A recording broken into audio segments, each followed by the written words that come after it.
That evening, after dinner with their parents, three sisters and a family suddenly lost contact and mysteriously disappeared. A few days later, workers unexpectedly found foul-smelling bags around a mountain at a construction site. There were 9 bags in total, each filled with human body parts. After investigation, police identified the bodies in the bags as those of the 3 missing girls, and the brutal perpetrator was none other than their neighbor, Lan Xincheng. Strangely, in 8 direct interrogations, this individual behaved so calmly that the police had no suspicion he was involved in this horrific crime. On the afternoon of February 16, as the sun gradually disappeared behind the mountains, a group of workers was resting after hours of hard work when a sudden, overpowering stench filled the air, causing everyone to grimace. The strange smell in the air was so foul and nauseating that it made people want to vomit. The group of workers decided to find the source and resolve it. Initially, they thought it was from an animal carcass somewhere nearby, until they discovered the foul smell coming from 2 large black plastic bags lying on the hillside. The 2 black plastic bags were bulging, as if something oversized had been stuffed inside. No one dared to go near, much less open the bags, sensing something unusual, to the construction site and call the police to handle it. Upon receiving the report, the police promptly arrived at the scene and cordoned off the entire area. The investigation team cautiously examined the 2 bags. A police officer bent down and gently opened the 2 bags, revealing a horrifying sight. Inside were human body parts stacked on top of each other, making everyone's hair stand on end, and the police team immediately continued searching the surrounding area. After a while, they discovered more black plastic bags scattered around, with similar signs. Including the initial 2 bags, a total of 9 plastic bags were found, all containing human body parts. Rewind to February 11, about 5 days before the grisly black bags were discovered at the construction site. The Wulading police station in Nanning Police Branch received a report from an elderly man named Qin. Mr. Qin reported that all 3 of his daughters had suddenly gone missing, leaving no trace. Mr. Qin immediately contacted his eldest daughter, Xiaomei, to share the strange situation. At first, Xiaomei wasn't too concerned, thinking that her younger sisters were still young and playful.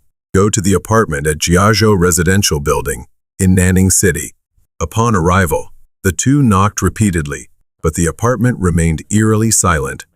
With no other choice, Xiaomei used a spare key to open the door and enter. There were no signs of a struggle, no displaced items. Everything was in its place, as if the owners had just stepped out. ID cards, handbags, and even their phones were all left on the table. The 3 girls wouldn't have left without taking these things. 2 days later, the Qin sisters still hadn't returned. Fear and despair engulfed the family, leading them to the police station to report the case. The police decided to officially file a missing person report, adding the 3 sisters to the search list, until news broke about the black plastic bags containing human remains. The Qin family fell into utter panic, their worst fears seemingly coming true. At the police station, after collecting all the bags containing human parts, a preliminary examination revealed that the body parts belonged to women. The police immediately brought the bags to the forensic lab and conducted DNA analysis. As expected, the 3 women were confirmed to be the missing Qin sisters from days before. When the news reached the Qin family, they were devastated. The overwhelming grief caused the victims' parents to faint on the spot, although the identities of the victims had been confirmed.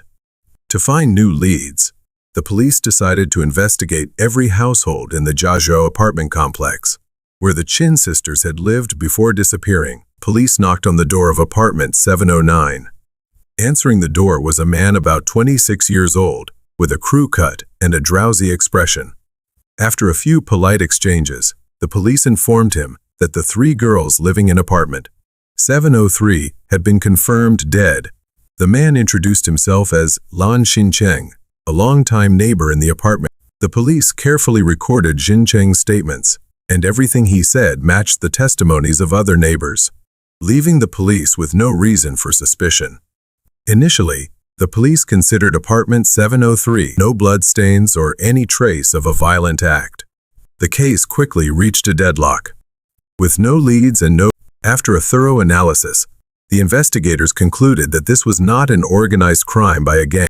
Instead, the perpetrator was more likely someone familiar with the victims, someone who knew the three sisters' circumstances very well, perhaps even someone who lived in the same apartment complex, possibly even on the same floor. However, this time, the police decided to widen the scope of the investigation. They began to check the background and identity of all residents, including Lan Xincheng, and eventually, an important detail emerged. During the review of evidence, the police discovered that the bags containing the dismembered bodies of the three girls bore the name of Nanning Technical College. Upon thoroughly checking the residents' backgrounds, they found that Lan Xincheng was the only one who had graduated from this college. In fact, on his graduation day, he had received the same type of bag from the school. Another suspicious detail was that Lan Xincheng had arrived late to work on the day the victims went missing, and subsequently took 3 days off without a clear reason. This raised questions for the police. Did this man kill the three sisters and then take 3 days off to dispose of the bodies? More importantly, he had been very close to the crime scene. With the mounting evidence, the police decided to bring Lan Xincheng into the station for questioning as a murder suspect. Under intense psychological pressure, Lan Xincheng finally broke down and confessed to the entire crime, revealing the horrifying truth behind the case. Around 8 p.m. on February 10, Lan Xincheng stealthily went to the electrical panel on the first floor and turned off the power. At that time, only 2 of the girls were home. The youngest sister, Asan, confused by the power outage, said a few words to her sister and then went downstairs by herself to check the cause. Since power outages occasionally happened in the apartment complex, the Chin sisters didn't think much of it and regarded it as a routine inconvenience. While Asan was downstairs, Lan Xincheng quickly took advantage of the darkness and slipped into room 703. Without wasting a second, he approached the third sister, Tan Sime, and suddenly sprayed pepper spray in her face. Shocked and terrified, Sime tried to scream, but Lan Xincheng quickly covered her mouth with his hand. In a panic, Sime struggled, but she cried out in pain as Lan Xincheng stabbed her in the thigh with a sharp knife. Tears streamed down her face in despair. She shook her head, pleading with her eyes, but he was unmoved, tying her up and locking her in the bathroom. Shortly after, Asan returned to the apartment after checking the electrical panel. From the bathroom, Tan Sime heard her sister's return and frantically struggled, trying to make sounds to alert her. However, Asan outside did not hear anything. Before she could sense anything unusual, Lan Xincheng opened the door and rushed to attack her. He stabbed Asan repeatedly in the chest before she had a chance to react. Her mouth was gagged, and she was dragged into the kitchen. Although she struggled in agony and despair, in the end, the overwhelming pain left. Asan with only one thought: survival. She stopped all resistance, clinging to the faint hope that the killer might spare her. Suddenly, there was a knock at the door. It was Asan's second sister, who had just returned home. Upon hearing her sister's knock, Asan was struck with extreme fear, her face showing absolute terror. But Lan Xincheng, in a state of extreme tension, ignored her silent plea. He grabbed his knife and pepper spray, approached the door, opened it, and subdued the remaining sister, dragging her into the bathroom and tying up all 3 sisters together. Lan Xincheng realized that if he let them live, everything would be exposed, and his life would be ruined. In that moment, he coldly raised a hammer and struck each of them one by one, ending the lives of 3 innocent people. After committing the horrific crime, he calmly carried each body into the kitchen, using a kitchen knife to dismember them and then wrapping them in plastic bags.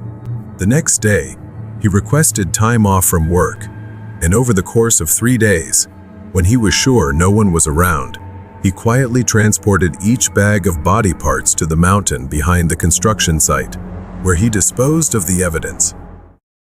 Soon after, Lan Xincheng faced his first court hearing. During the trial, the father of the Qin sisters demanded compensation from Lan's family, amounting to $209,000, which included funeral expenses, emotional damages, and other costs.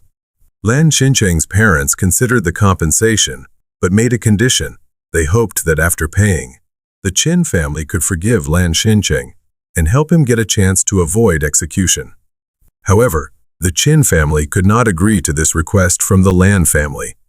Seeing that compensation would not lessen their son's crime, the Lan family decided to refuse to pay.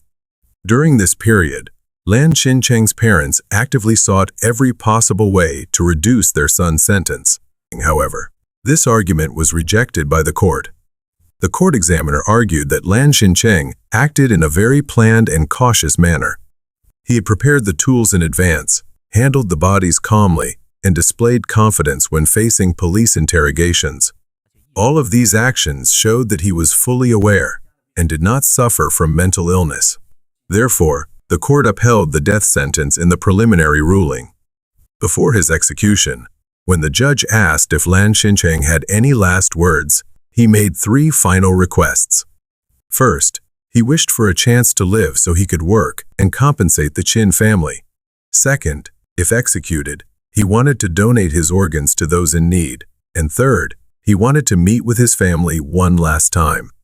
The request for clemency was not granted because his crime was too severe to warrant any exception. Finally, on April 25, the Nanning dismemberment of 3 sisters case that shocked the entire nation was concluded. This case proved that there is no such thing as a perfect crime. Lan Xincheng thought he had done everything smoothly and could evade the law. It is a clear testament that once a crime is committed, no matter how much one tries to escape, the criminal will eventually have to face justice. Thank you for listening to today's crime story. Don't forget to hit the like and subscribe buttons to catch more fascinating cases on our channel.